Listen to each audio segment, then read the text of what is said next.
Tem algum... Vamos ler hoje sobre a fome que Hashem mandou para Shomron. O povo de Israel agora vai passar fome. Amém? Recapitulando, a gente está aqui num momento da história onde o reinado de Israel estava dividido em dois. Malchei Israel e Malchei Yehudá. E o povo de Israel como um todo estava fazendo bastante idolatria. Eliyahu Hanavi, em vida, fez muito para tentar tirar a idolatria, a famosa passagem no Monte Carmelo, mas o povo voltou a fazer idolatria.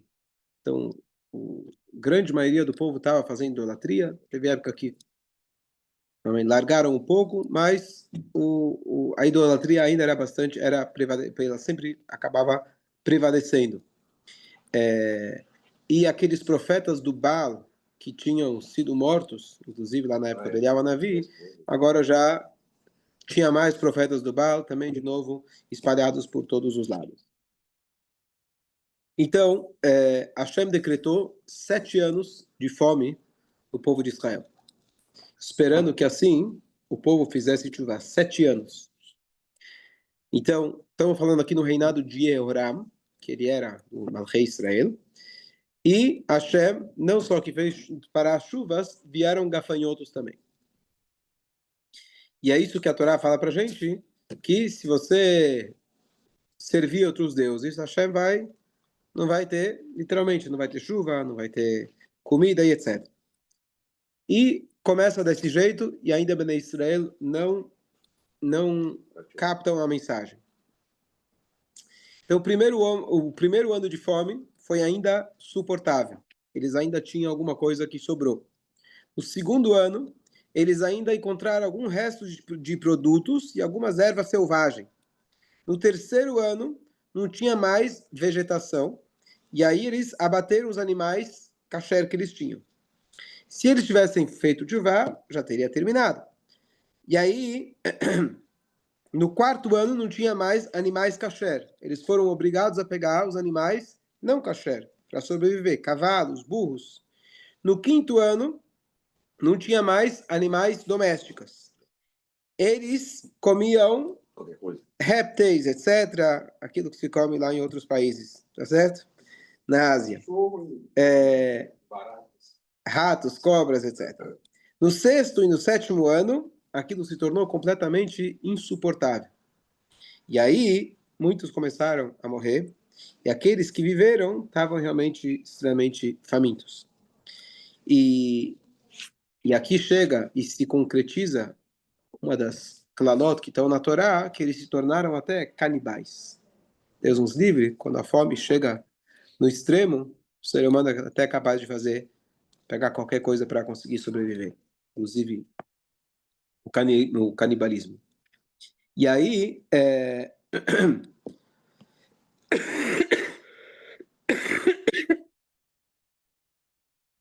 Isso só o reinado de Israel.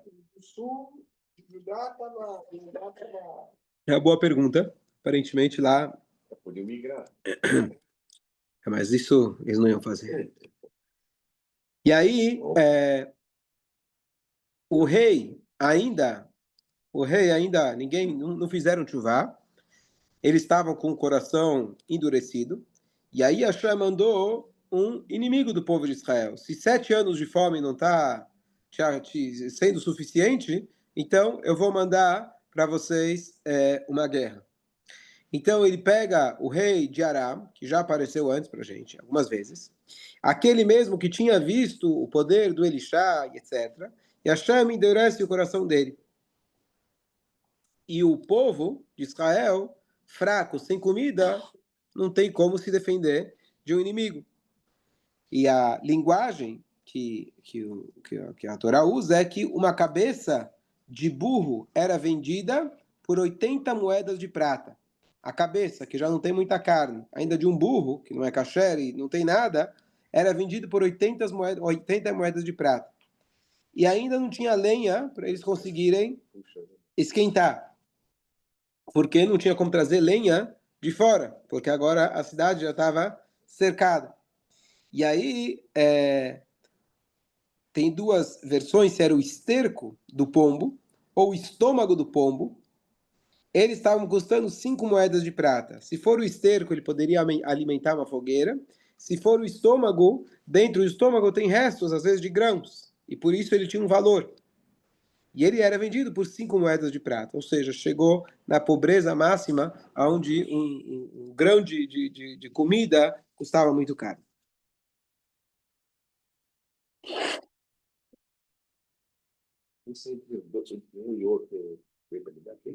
Não, isso era na época do primeiro tempo. Primeiro templo ainda. Antes? Depois? Primeiro templo. Só que quem estava nesse reinado, eles não visitavam o Beit HaMikdash. E aqui o Midrash ele traz que esses valores que são trazidos, eles têm um sentido. Porque justamente esses valores das moedas de prata.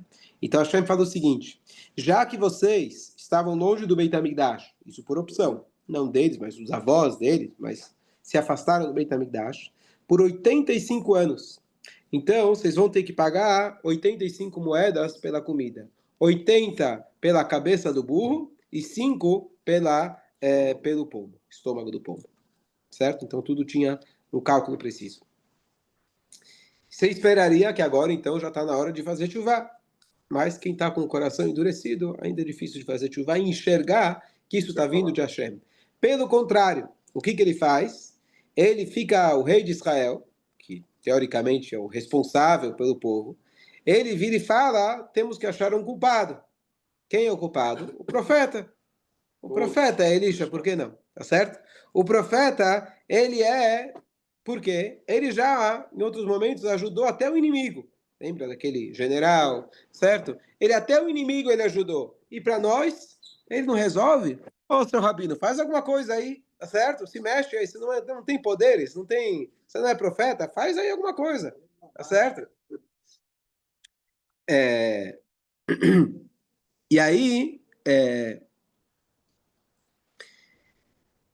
e aqui tem uma passagem muito trágica, que o rei, ele de repente escuta uma mulher que ela vem gritando, uma voz muito angustiada falar com ele.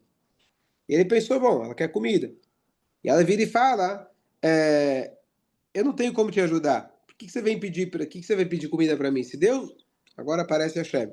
Se Hashem não te ajuda, como que eu vou te ajudar? A gente está cercado, não temos nada. E a mulher vira e fala, não, eu estou com outro problema. Quer dizer, problema pior. Pior ainda. Minha vizinha e eu estamos discutindo e a gente precisa que você venha julgar. Qual que é a discussão? Nós duas, cada uma de nós temos um filho. E por causa da extrema fome, a gente decidiu, difícil falar essas palavras, comer nossos filhos. E a gente então falou, cada um tem um filho, a gente vai juntar, a gente vai cozinhar e cada um vai, a gente divide, um dia outro. Tem opinião diz que eles já tinham falecidos, mas de qualquer jeito é trágico igual. Então, hoje nós duas comemos da carne do meu filho, mas agora essa mulher desonesta escondeu o cadáver do filho dela e ela não quer dividir comigo. O que você der para comentar? Mas o rei, isso de alguma maneira foi a gota d'água que fez com isso tocou nele, finalmente, né? Isso tocou nele. E ele falou, e isso lembrou com certeza a maldição que está na Torá, literalmente, a Torá fala, Deus nos livre, isso vai acontecer. Então ele rasga as suas roupas, as roupas reais. E embaixo da roupa dele, ele tinha uma roupa mais simples. Essa roupa mais simples, curiosamente, por que ela estava lá? Teoricamente, se ele é um rei, ele está só com roupa chique, certo? A camiseta de baixo também é de marca, né? Não está falando do tzitzit. Pode ser ainda em cima do tzitzit ou abaixo do tzitzit, não sei. Se usava. Era uma roupa de aniagem, que é uma roupa mais simples. E aí, qual que era a ideia? Porque ele já estava começando a fazer tshuva. Então, ele, na roupa mais interior, a roupa mais próxima da pele dele, ele estava se vestindo de uma maneira mais simples, que era a ideia dele começar a tentar se conectar com a Hashem, estar menos ligado à matéria, etc. Mas isso era um erro, porque não basta só você trocar de roupa e achar que a chuva é a roupa que você faz. Assim como o jejum por si não vale nada. Se você não fizer chuva, etc. Falando jejuns ligados ao Beit HaMikdash. Yom Kippur tem uma mitzvah à parte. Mas, então, e além disso, não só que a roupa não é suficiente, era uma chuva que ele estava fazendo sozinho. Bom, você é o rei de Israel, você tem que proclamar a chuva, você tem que incentivar a chuva. Mas ele está fazendo isso, mas foi o primeiro passo dele. E as pessoas viram que quando ele rasgou a roupa, se lamentando por essa situação tão trágica, então ele deu para ver que ele estava com essa roupa mais simples por baixo. O que ele deveria ter feito? Começar a corrigir os problemas. Que era a primeira coisa, ele começar a se livrar das idolatrias que ele tinha mantido. É isso que ele tinha que fazer. Não adianta você se lamentar e continuar errando igual. Mas isso ele não queria, certo? É mais fácil você chorar no Yom Kippur e manter fazendo as coisas que você gosta, tá certo? As coisas que te interessam. O que é o que você tem que fazer? Você tem que tirar, certo? É a famosa passagem, aquela mulher que foi na casa da amiga e comeu aquele chunt, que tem aquele intestino do animal. Como chama teu nome? É o kishke. O kishke. Adorou. Ela pediu a receita. Voltou para casa, preparou, falou para o marido, olha, esse Shabat vai ter manjar dos anjos. Só que quando eles chegam para comer o tchum do Shabat, tava um cheiro muito, muito ruim. E ela vira e fala, já foi, deixa. Ela vira e fala, vai lá na vizinha, começa a reclamar. Você me deu a receita, você me mentiu, o que que é? Sigilo? Ela falou, como você fez? Ela falou, eu fiz exatamente o que você falou. Esqueci de te falar que quando você abre o intestino, eu tinha que limpar primeiro. Esqueci desse detalhe. Puxa ao contrário. Puxa ao contrário. Aí cai tudo. Bom, então não adianta você fazer o quiche muito bem temperado se você não tira os restos que estão lá. Então ele está lá fazendo tchuvá, ele colocou todos os temperos, maravilhoso, mas o básico da tchuvá é você tirar o que está errado. Na Gemara isso chama Tovel Vesheretz Beadó. A pessoa entra na mikve segurando a impureza na mão dele. Então, em vez dele ir na mikve, você está lá sem roupa, não pode ter nada entre você, entre teu corpo e a água. Ele vai lá, mas ele fica segurando aquele objeto, aquele ser impuro na mão dele. Enquanto ele vai na mikve. Se eu for na mikve, ele vai ver que o sheretz, o réptil, vai virar kasher também. Eu vou na mikve, ele vai junto. Não tem como. Você vai estar entrando na mikve, tem que deixar ele lá do lado de fora para você poder entrar, para você poder. Então, essa é a luta nossa com o Yetzer Hara. Chuvá é fácil você falar, mas você manter e realmente mudar a sua atitude, isso realmente é o mais difícil. Então é fácil a gente apontar o dedo para o Yoram, mas ver se a gente não faz a mesma coisa. Nessa época que o Shkachamim Ainda não. tiraram. Ainda não. Vai chegar. Mas é ainda não. Hã? Foi no primeiro tempo, sim. Mas ainda vai ter.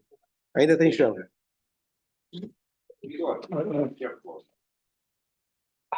Depois eles tiraram aquele leão, né? E aí, quando a pessoa não está disposta a olhar os seus próprios erros, então ele tem que achar um culpado. Quem é o culpado? O homem de Deus, claro, sempre acaba caindo. E aí, ele começa a brigar com o profeta. Para os soldados arameus, você ajuda, e para nós, certo? Por que você não está rezando para Hashem? E ele começa a xingar ele, ainda, aliás, ele não falou isso para ele, ele falou a respeito dele. E ele vira e fala, eu juro que eu vou cortar a cabeça de Elishá ainda hoje. Quer dizer, ele chegou no desespero por aquilo que ele viu. Provavelmente no palácio, ainda ele estava sobrevivendo, o povo estava morrendo, mas ainda, para ele ainda estava garantido pelo menos o mínimo. E agora ele sentiu na pele, ele viu de bem perto o que estava acontecendo. Entrou no desespero, e no desespero ele precisa achar um culpado. E aqui a gente passa para o 15º milagre do Elisha. Estamos contando os milagres dele. O Elisha, ele estava lá no Shomron, junto com os sábios, fazendo o quê? Estudando Torá. E aí, mesmo que estavam passando fome, continuou estudando Torá. A Torá sustenta o mundo. Nada pode impedir a pessoa de estudar a Torá. O Rambam, ele fala que a obrigação, a Halachá fala que a obrigação nossa de estudar a Torá é durante todos os dias da nossa vida. Mesmo uma pessoa, Deus nos livre, doente, Bali Surim, pessoa que está sofrendo terrivelmente, Deus nos livre, ele não está isenta do estudo da Torá e a pessoa tem que estudar até o último dia da sua vida. Não tem desculpa para não estudar. Então eles continuaram estudando Torá. E o Elisha, que tinha profecia, ele vira e fala para os alunos que estavam lá, eu estou vendo que o filho do assassino chamado Ahav, o Yehoram era filho de um outro rei, chamado Ahav, que era marido da Izebel, que não era um tzadik. Ele era complicado. Entre outras coisas, ele assassinou pessoas, como por exemplo aquele Navot, que era aquele homem que ele queria pegar dele o vinhedo, etc. Então, o filho do assassino está vindo aqui e ele está querendo cortar minha cabeça. Vai fazer um chunto. Está querendo cortar minha cabeça. E aí, então, já se preparem. Ele fala o seguinte, para ver se está funcionando.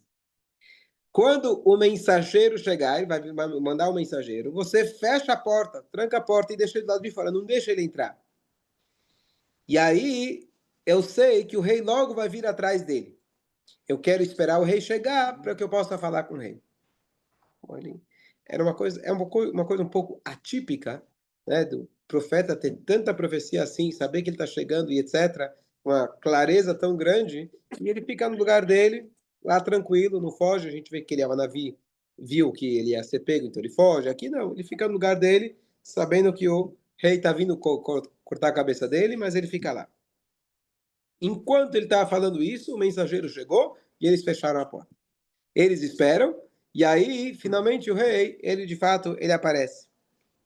Mas já dele chegar perto do profeta, ele já baixou a bola. E logo, na verdade, antes disso, aliás, quando ele tinha mandado o homem matar o profeta, ele mandou o homem, depois ele começou a pesar a consciência. E aí, por isso que ele estava atrás do mensageiro. O mensageiro veio para cortar a cabeça e não sabia que o rei estava atrás. Mas o rei estava chegando atrás para conseguir avisar ele a tempo de... Então ele já tinha baixado a bola dele, já tinha se acalmado, que nem eu falei, ele tomou um choque muito grande.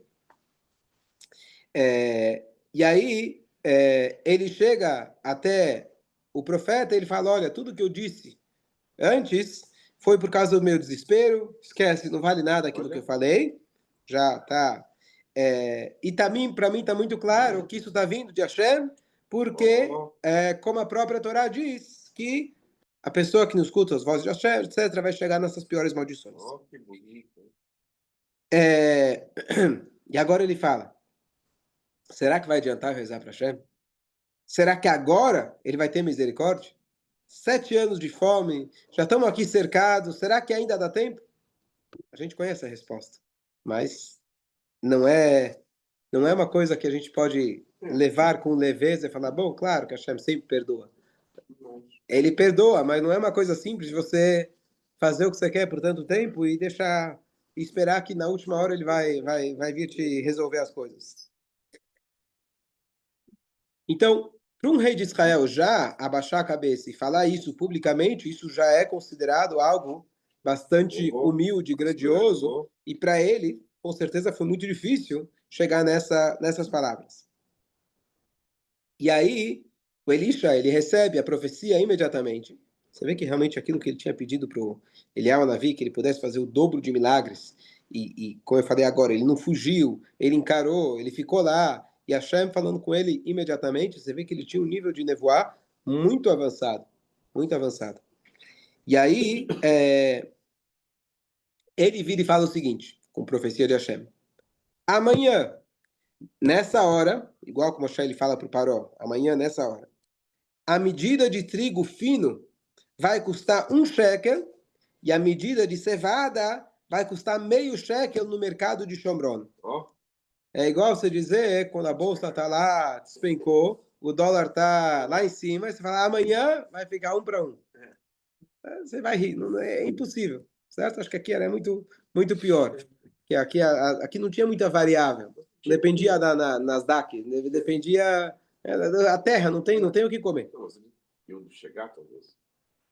Você quer já saber o final da história? Tinha plantação, tinha nada? Acabou, deve ter tido. Essa foi a profecia, que a comida vai ficar extremamente barata. Se antes a cabeça do burro custava 80 moedas de prata, agora o trigo, a medida de trigo ia custar quase nada. Isso era uma coisa completamente impensável, porque mesmo que chova agora, Então, não tem como, crescer, não dá para amanhã já estar nesse preço. Vai chegar, deve estar chegando. Igual em Tziat Mitzrayim, de um dia para o outro, assim, né? Shuat Hashem Kerefai, a salvação de Hashem é como um piscar de olhos. Literalmente. Berripazonas, né? De repente. Sim.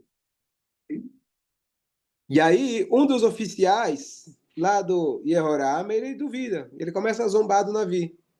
Isso aí é uma aftará, né? E aí ele vira e fala para ele, bom, a minha nevoá vai se concretizar. Você vai ver ela, mas você não vai conseguir desfrutar dela.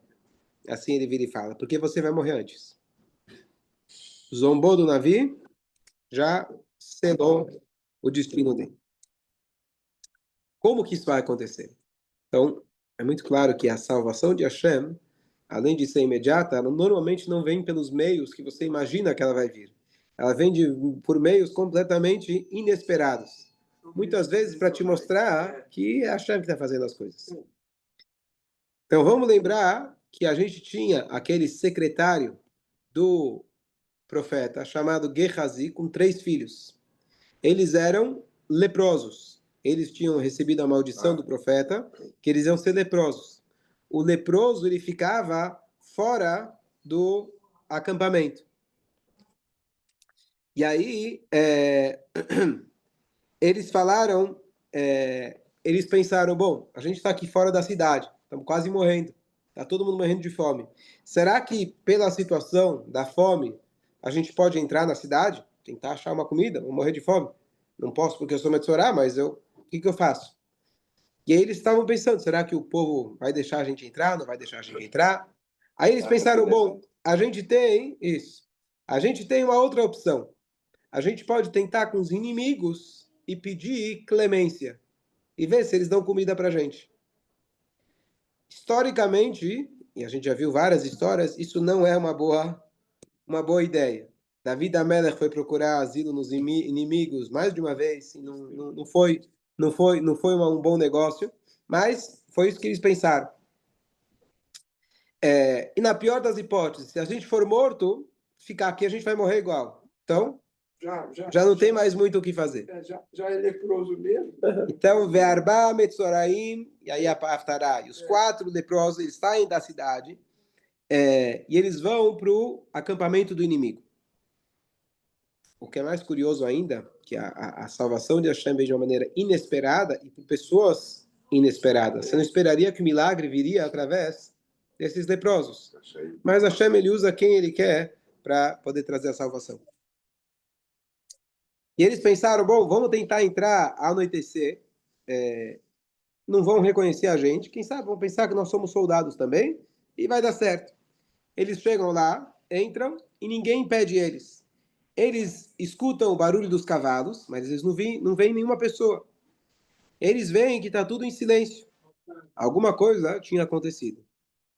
Eles então vão se aventurando cada vez mais próximo, se aproximando, vão chegando, e eles até que chegam na primeira tenda. E eles dão uma espiada, vê na tenda, vê que está vazio. Eles entram lá, veem que ela está de fato abandonada. Não tinha uma bomba lá esperando eles. E eles entram, o que eles descobrem? Um monte de comida. Primeira coisa que eles fazem é saciar a fome deles lá de anos. É até estranho aqui, né? Comeram um monte e Baruch Hashem sobreviveram, né? Mas comeram muito. E assim eles começam a ver que tinha lá muitos objetos de valor. Esses 4 indivíduos não eram dos melhores tipos, tanto é que aquele Gehazi era o homem que gostava de dinheiro, e ele ficou leproso por causa disso. Não aprendeu, tão poucos filhos dele. E eles então começam a falar, bom, vamos garantir o nosso futuro.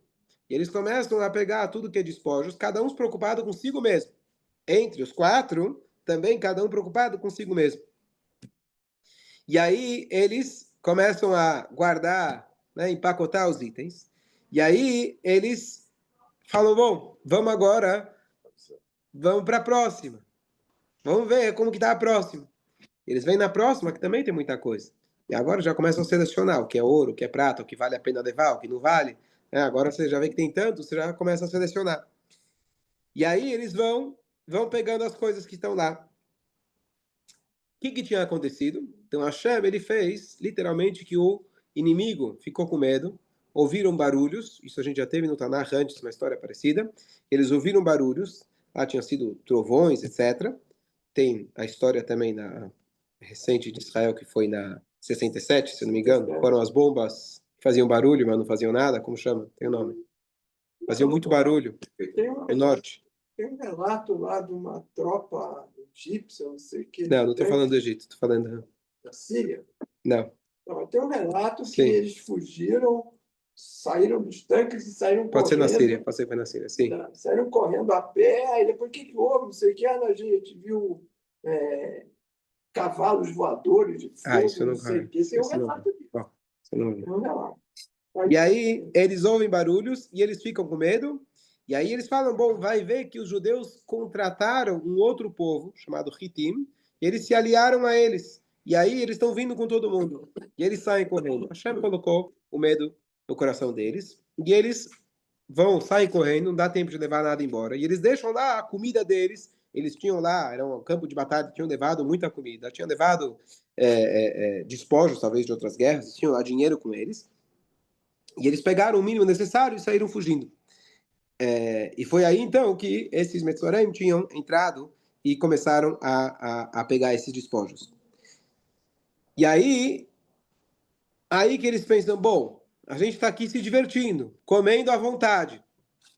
Será que quando o rei judeu, o Yehoram, descobrir que a gente está aqui nadando no ouro, e ele lá passando fome, ele não vai punir a gente?